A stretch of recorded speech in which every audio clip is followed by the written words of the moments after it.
A comparison between two trading platforms reveals distinct differences in their offerings and accessibility. One platform, primarily catering to the U.S. market, allows users to trade stocks and cryptocurrencies, while also offering retirement options, futures, and a credit card. However, for EU citizens, this platform is limited to cryptocurrency trading.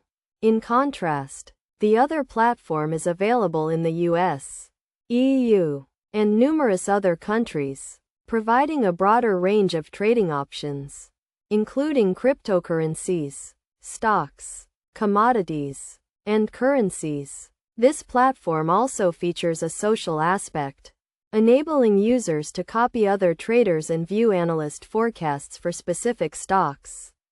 For instance, users can access analyst forecasts, which indicate whether a particular stock is a buy or not, along with a target price. This information is available for various stocks, providing helpful insights for making informed investment decisions. Additionally, this platform offers a diverse selection of cryptocurrencies, with over 100 options available. In terms of fees, one platform has zero fees on most trades up to a certain limit, whereas the other platform charges fees, such as a 1% fee for cryptocurrency trades.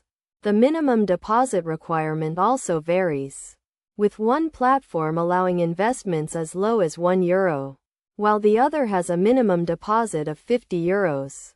Considering these factors, the choice between the two platforms ultimately depends on the user's location and individual needs.